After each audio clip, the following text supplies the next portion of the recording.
လာကြတော့အပရိသတ်များရှင်ဆရာတော်ဘုရားကြီးပြည်ရင်းပြည်ပမဟာကမ္မထာနာစရိယအက္ကမဟာကမ္မထာနာစရိယဘွဲ့တစိတ်တော်ရပြည်ရင်းပြည်ပဗုဒ္ဓကမ္ဘာဗုဒ္ဓသာသနာပြုအောင်ဆန်းဆရာတော်ဘုရားကြီးဒေါက်တာဗတ္တန္တဓတ္တမကိတ္တိတာရဆရာတော်ဘုရားရဲ့ထေရပတိအကျဉ်းကိုရုပ်ဖတ်မှာဖြစ်ပါတယ်တတိလေးထားအာယုံလေးပြုပြီးတော့เนาะငါပေးကြပါဆရာတော်ဘုရားလောင်းလျာကိုအေယာရီတိုင်းဒေသကြီးအင်္ဂပူမြို့နယ်ကျွဲတောင်ကျေးရွာဥချင်မောင်ဒေါ်မြလေးစိန်ဒုံမ1308ခုတဘူတဲလာဆန်3ရက်ခရစ်တက္ကရာ1949ခုဇန်နဝါရီလ24ရက်တောက်ကြနေ့မှာဖွားမြင်ခဲ့ပါတယ်အသက်73နှစ်အရွယ်မှာကျွဲတောင်ကျေးရွာတိရိထူပါရုံကျောင်း၌ရှင်သာရိပြုခဲ့ပြီးတက္ကရာ1340ပြည့်နှစ်ဝါဆိုလဆန်း8ရက်ခရစ်1988ခုဇန်နဝါရီလ12ရက်ဗုဒ္ဓဟူးနေ့မှာ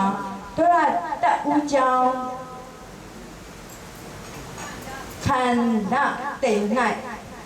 ရဟအဖြစ်ကိုရောက်ရှိခဲ့ပါတယ်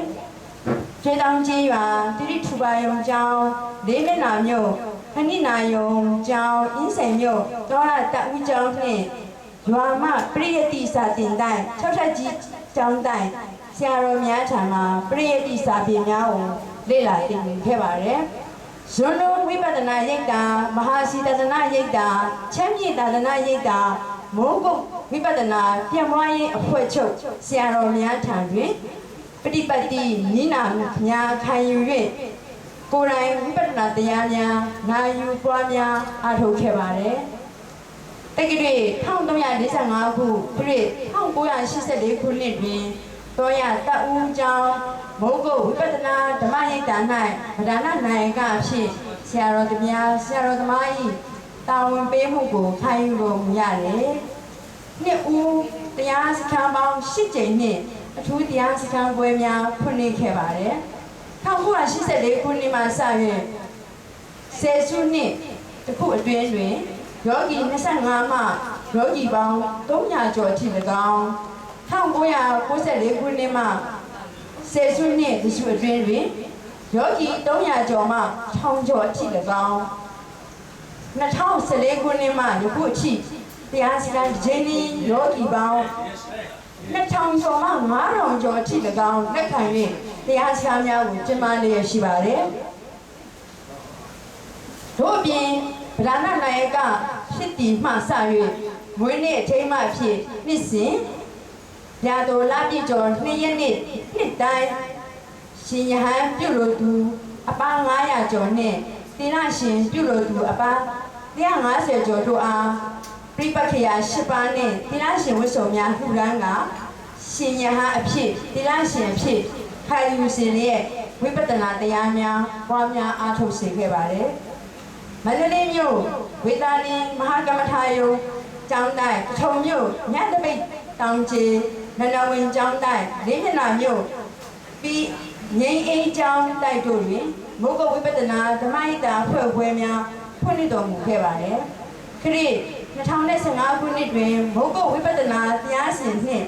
လုပ်ငန်းစဉ်ပြန်ပွားရေးအဖွဲ့ချုပ်ကြီး၏နာယကဆရာတော်အဖြစ်တင်မြှောက်ခြင်းကိုခံယူ၍အဖွဲ့ချုပ်တွင်ဝိပဿနာသင်တန်းတက်ရောက်ကြသော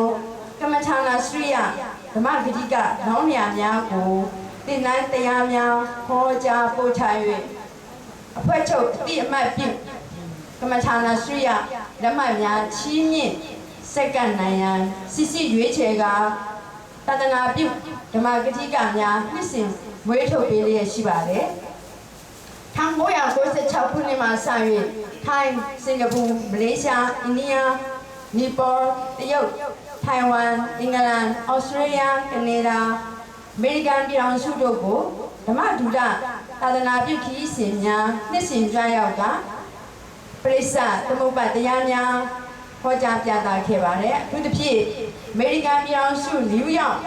လော့စ်အန်ဂျယ်လင်ဆန်ဖရန်စစ္စကိုမြို့များအပါအဝင်ပြည်နယ်ပေါင်း17ပြည်နယ်အထိမုဂ္ဂဝိပဿနာတရားများပြန်ပွားစေခဲ့ပါတယ်ဗုဒ္ဓဂါယာတို့ဘုရားဘုန်းကြွရောက်ခိုင်းဗုဒ္ဓဂါယာမြင့်မြတ်မဟာတွင်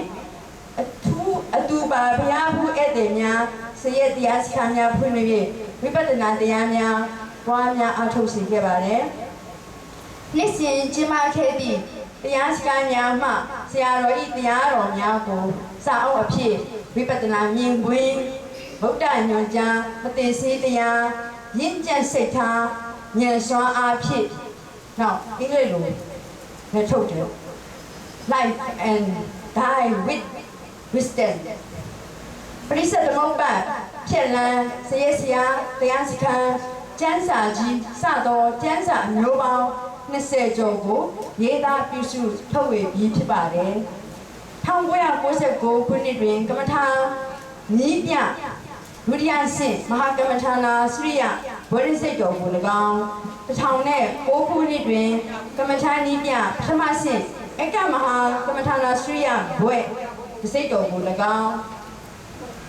2014ခုနှစ်ဒီဇင်ဘာလ20ရက်နေ့တွင်ထိုင်းနိုင်ငံ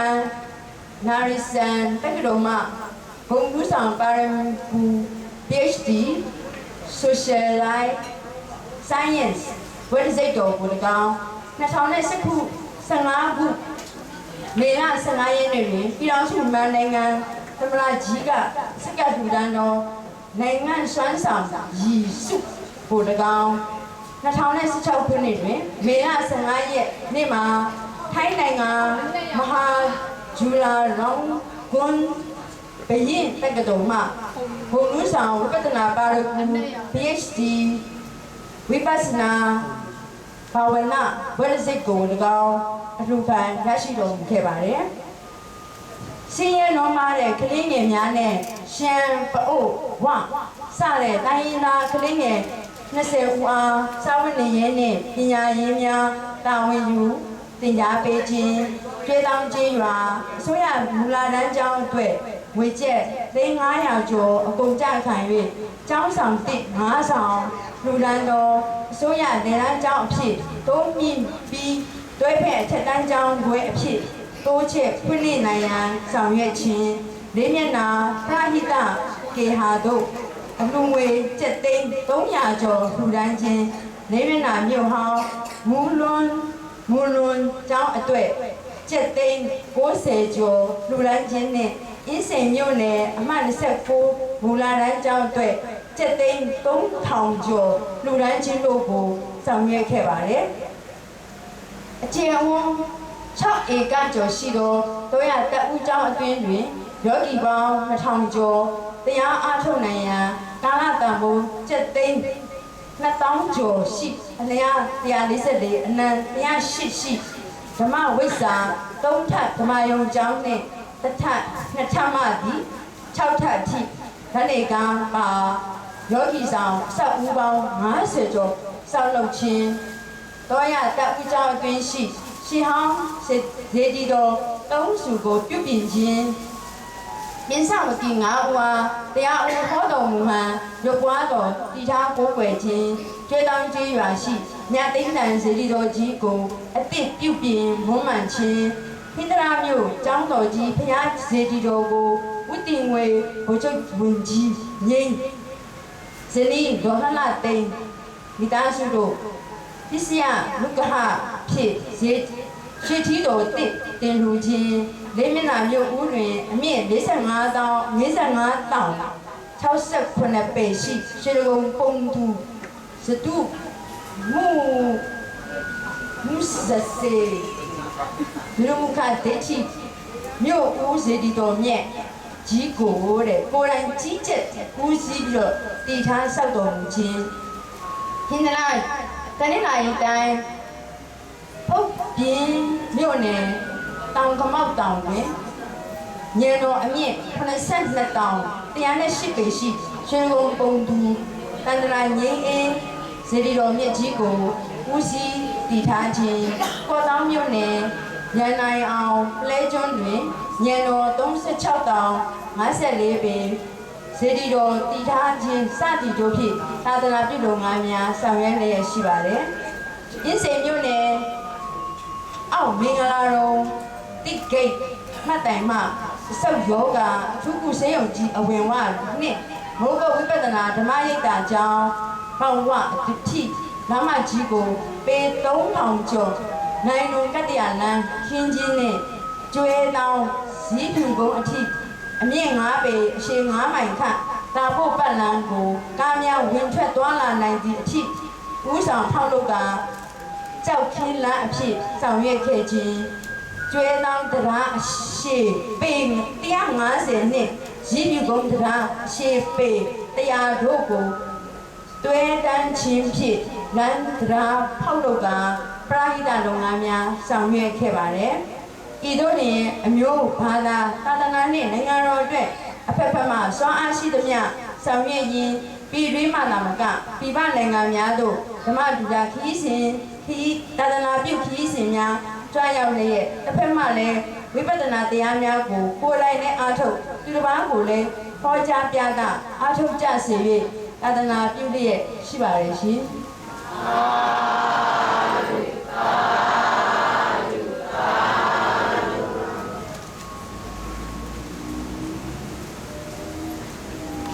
တရားလာကြတော့ဓမ္မမိတ်ဆွေတို့ရှင်ပေါင်းလို့ရှင်ဆရာတော်ဘုရားကြီးဓမ္မတနာပလင်မော်တို့ရောက်ရှိပြီးဖြစ်ပါ၍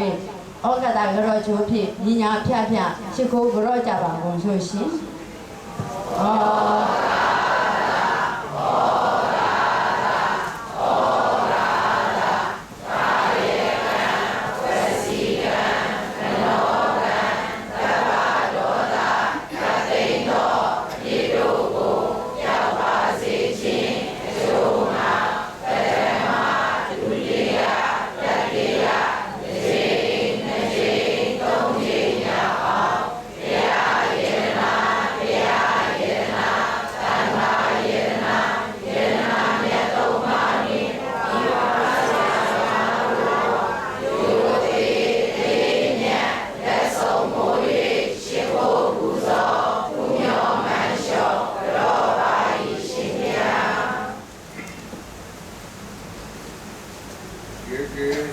Dandarangan Kendande Nare Kamitani Paya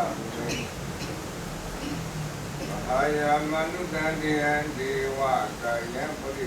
Dandi Yeke Sikamandarangan Kendande Nare Kamitani Paya Mahaya Manudandi and Dewa Kaya Puri Dandi Yeke si tangam terenang gedande nade kamitandi abaya bumi Bahaya manudandi yang dewa kaya pribodi dandi Yeke si ajem bogoro di bodam yeswapaya godarana gogoya huye gedade si kajagoi Dhammandiya romya kotarana kukoya hui kadati sika jagui Tanga romya kotarana kukoya hui kadati sika jagui Dedomiya diya tanga yirana myatumbarwa yonki kukoya sika jaguno turudi Abaya Bume, Gayatri Sandita, Dutica Usua, Gono, Belimono Naga, Maitati, Malami Olena Manu Dandia, Louis Kanaku, Bahaya, Peso, Kewa, Kayana, Dibokari, Boreta, Dila, Zegoleta Eo, Idoro, Dinaro, Bali, Lashitine, Leonizua Jadi aku kongdo neka kongdo mingla kongdo cengkang uji mingla siro i Taiwan nengah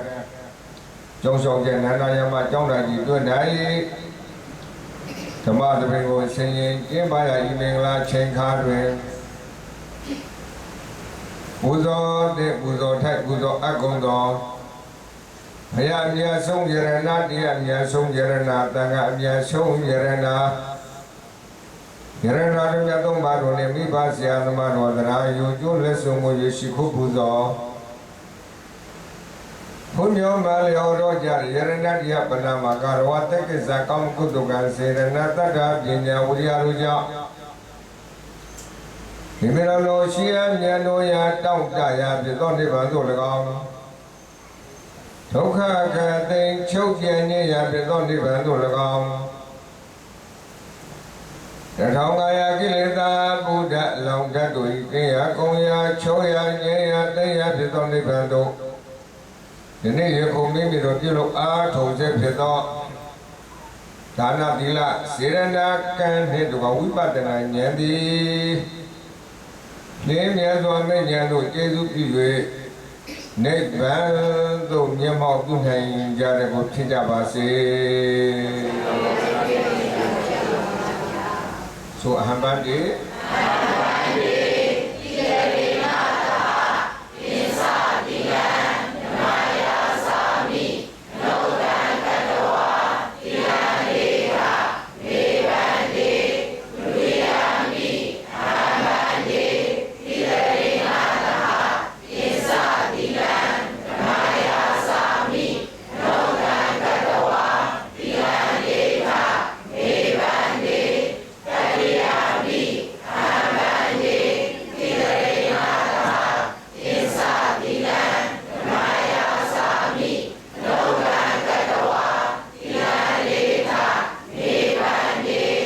Yamhawadami Dawadetha Namo Tata Bhagavato Rahato Tamba Tamuddhata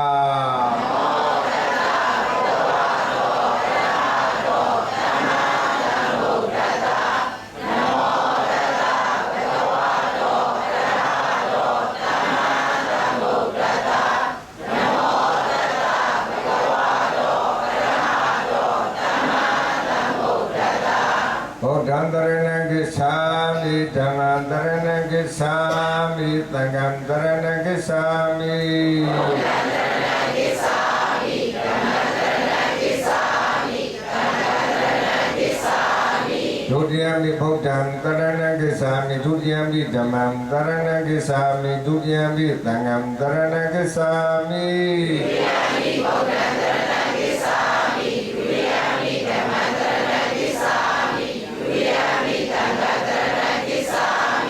Tatyami Buddham Dharanam Gacchami Tatyami Dhammam Dharanam Gacchami Tatyami Sangam Dharanam Gacchami Tatyami Buddham Dharanam Gacchami Tatyami Dhammam Dharanam Gacchami Tatyami Sangam Dharanam Gacchami Yaswa Bhayago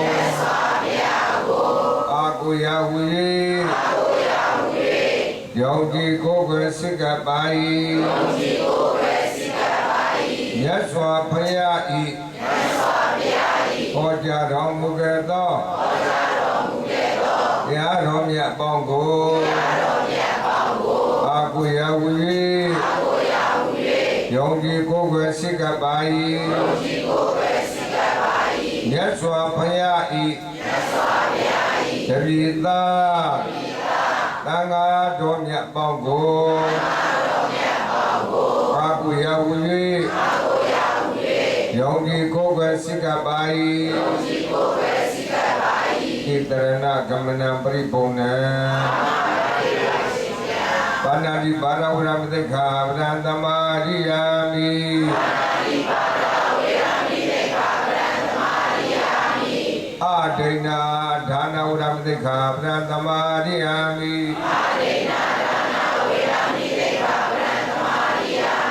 Kamedu Maisa Sara Uram Dekha Vrantamariyami Mutta Vada Uram Dekha Vrantamariyami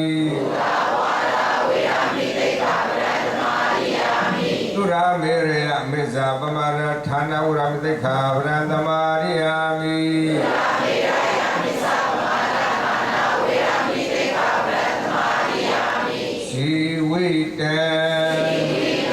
Sasa Manopi Tekhavraham Nasa Zami Idame Punyam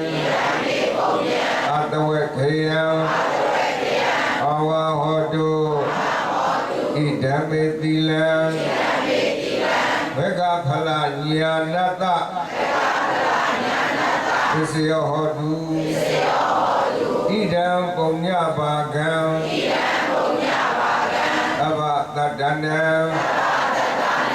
Yema Sivitam Mimi Ateko Sasa Manopi Suraya Nyadole Ekhavraham Ridodo Sao Thanh Tha Đo Ekha Bhuddho Myago Nasa Zami Mason Rupa Phaya Kitrani Na Phaya Tia Tangayana Aguya Semantumani Agurekawa Pesenga Tila Inga Ngavani Kisung Nomudo Tila Romyago Tarukan Kongwa Saudi Jatiwe Abamade Na Mami Meleo Mapo Masato Tadi Diabi Tambadi Tha Koti Konga Yizong Dwa Pini Java Kono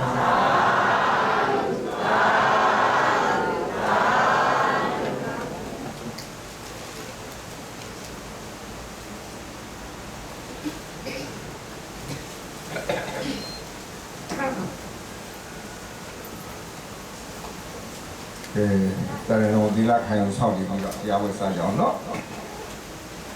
Yahweh Sa Mi Shiu Dwa Yahweh Ji Mya Swa Phya Shiku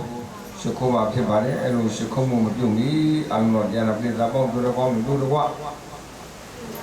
Khonya Da Mi Ko Ma Sa Jao Ne Da Ko Tong Da Ma Sa Pyu Yi Imela Shi Do Nanda Yama Chong Lai Ji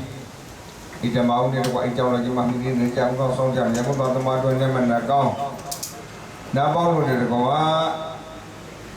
Nana yang macam lagi isi aja kau masih ni aja kau song nak Ini nana yang macam lagi isi ya Di Taiwan ni kan cuma song jam dia tu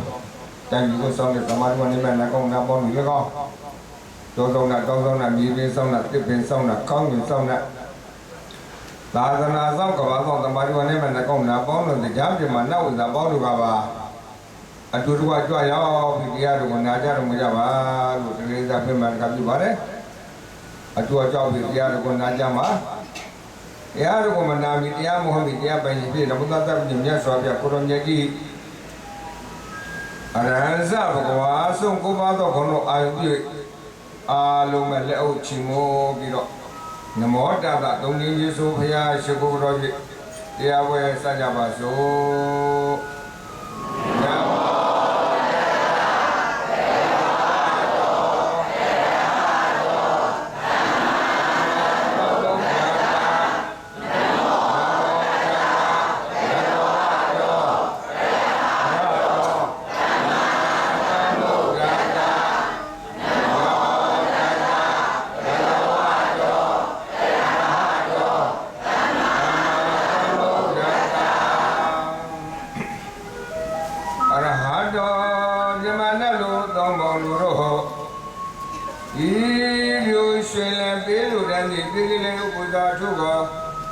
ဟံရမုဒ္ဒကေထသော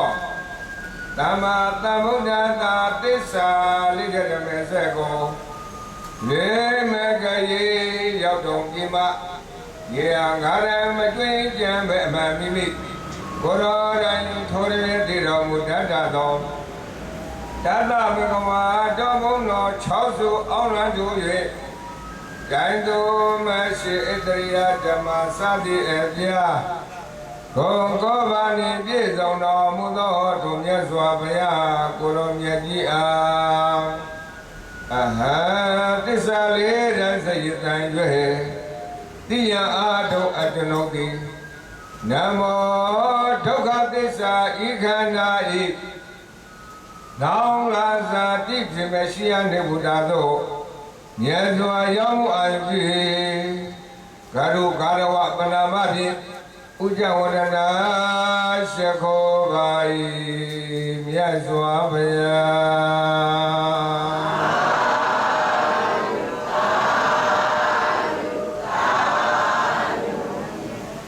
ဓမ္မေသာမရိဒံဘောလေဓနိဗ္ဗာန်ပရိယဟုဆိုအပ်ကုန်သောဆေဘာသောတရားတော်မြတ်ကို၎င်းတန်ခေသာမဂတံလေးရောက်ပလက်တံလေးရောက်ရှေ့တော်ရိယတကတော်ရှင်သူမြတ်တို့နဲ့တကဝဟာဒုနာတုမေဗန္တိသံဃောယေနိညနဲ့သမုဒ္ဒသမုဒိသံဃာတော်သောတန်ဃာတော်ဒီရှင်မြတ်ပေါင်းတို့ကို၎င်းအာစရိသံဃေစဉ်တောင်ကျေကလေးဘွားခါယနေ့ကြောင့်သုံးမသွန်နေပဲ့ပြတော်မူကြကုန်သောဆရာသခင်ကျေးဇူးရှင်တို့ကို၎င်းအာစရိသကနာပရိစ္ဆသမုပ္ပါစေယကောပြပြနိုင်ရာသစ္စာလိတဓမ္မမှန်တို့ဖြင့်ဝိဗံသောမျိုးတရားမှုတော်ကြီးကိုဟောပြောကြ၍သောတော်မူခဲ့သောကျေးဇူးတော်ရှင်အကမပဏိတမုဂ္ဂုတ်ဆရာတော်ဘုရားကြီးကို၎င်းဝါစရိသမုဂ္ဂုတ်ဆရာတော်မြတ်ဥပနိတိတို့ကိုတဆိတ်နာဂမတပြည်တော်စိန်မြို့နယ်အောင်ဆန်းမြို့မုဂ္ဂုတ်ဥပဒနာဓမ္မရိသာဥပတိဆံမိုးတင်ကကျောင်းတော်ရုံကြွရောက်လာကြတဲ့ဓမ္မိဒါယကဒါယကမပေါင်းသူတော်ကောင်းတို့ကိုဖြင့်တရားရည်အေးအများကြီးဆေးပြင်ကြွတွေ့သွားတော်မူသောကျေးဇူးရှင်ဘောနတံပြန်တော်မူသောတော်ရတက်ဦးကျောင်းဆရာတော်ရှင်မြတ်ကို၎င်းအဟံ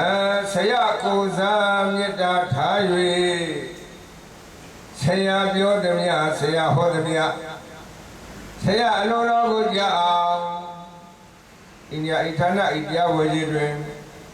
ပဋိစ္စသမုပ္ပါသစ္စာဒေသနာတော်မြတ်ကိုဟောပေါ်ညွှန်ကြားရမည်ဖြစ်တဲ့တပည့်တော်သည်ဟောနာမေဟောနေယိုကျိုးမှန်ကိုချူကားရှိခေါ်တော်လိုက်ပါ၏ဘုရား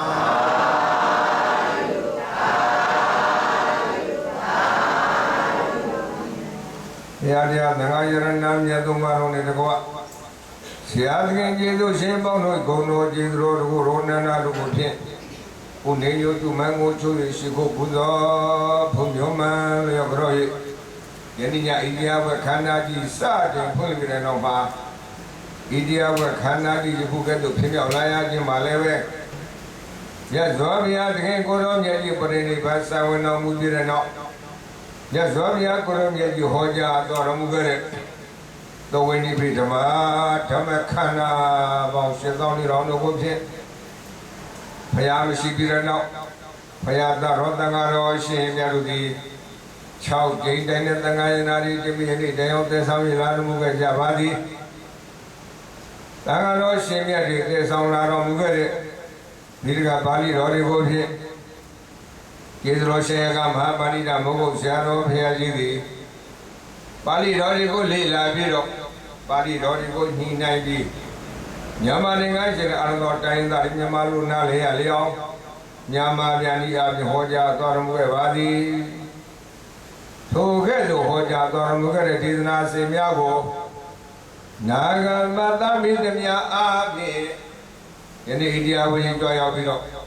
တရားနာကြတဲ့အရတော်ဓမ္မပေါင်းသူတော်ကောင်းတို့အားတစ်ဆက်ပြန်လဲပြီးဟောဖို့ညွှန်ကြားရမှာပြည်လသောကြောင့်ဆရာတော်ဘုရားရဲ့အတ္တတော်ဆရာတော်ဘုရားရဲ့ဉာဏ်တော်တို့သည်ဆရာတော်ဘုရားကိုယ်စားဤဒေသနာဆင်ဟောကြားရမည်ဖြစ်တဲ့ဘုရားပြည်တော်ခေါင်းထဲ၌ပြည်တော်မူပါဘုရားဘုရားပြည်တော်ဤလက်ဝဲလက်ရပကုံးများနဲ့ပြည်တော်မူပါဘုရားဘုရားပြည်တော်နှလုံးထဲတော်တော်ကောင်းလုံးပြန်နေတော်တော်ကောင်းကြည်ပြီးဒီကလာ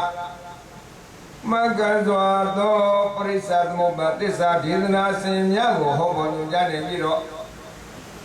တရားနာကြတဲ့ဓမ္မပေါင်းသူတော်ကောင်းတို့မှာလည်းပဲခန္ဓာရှိနေသည်နဲ့ကြိုက်ပြီးဤတရားဝဲတော်အမေမဆိုင်ဘုံနိဗ္ဗာန်ကိုမြင်နိုင်ကြပါစေမဆိုင်ဘုံဝေနိဗ္ဗာန်ကိုမြင်နိုင်ကြပါစေဟုသောမေတ္တာစေရနာခြေခံနာဟောကြားရမှာဖြစ်လေသောကြောင့်ဆရာတော်ဘုရားကြီးသီလကုံသမာဓိကုံပညာကုံပရိယကုံပရိပါကုံပရိဝေရကုံတို့ကိုဖြင့်အိန္ဒိယဌာနကတန်တမဆကျင်ကျော်ထိတ်ထန်နေပြုကြပါအောင်ဆိုရဲ့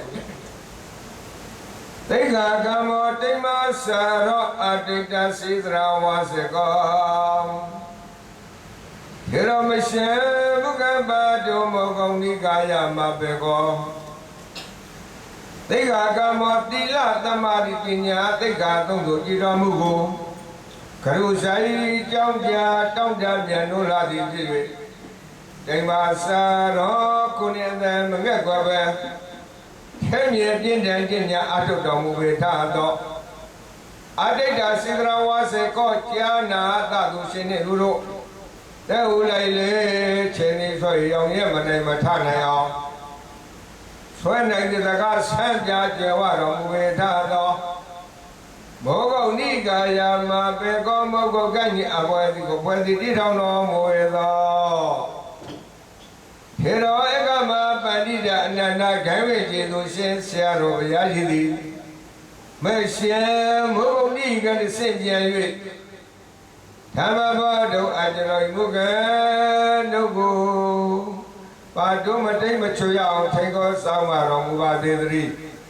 ပါဟာတုမောဂောသဘောတကမတိတ်မဆောင်ရအောင်ထိန်ကြောင်ကိုကဲတော်မူလေပါဟာလူသူငါငါလူတကာကြည်လို့မဆောင်နိုင်တဲ့ဟဲ့တရီလုံးကျေသူရှင်သမိုင်းဝဲဆရာတော်ရှင်သူမြတ်ကြီးဘုရား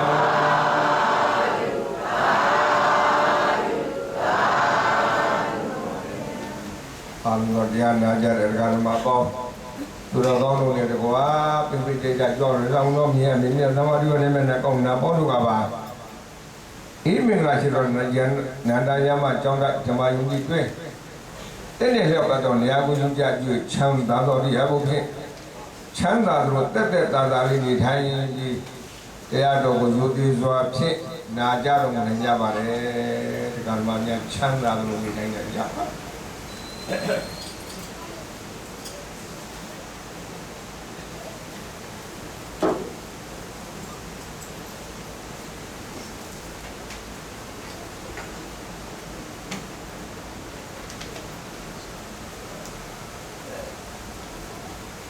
ဒီနေ့သာသနာတော်နဲ့2562နှစ်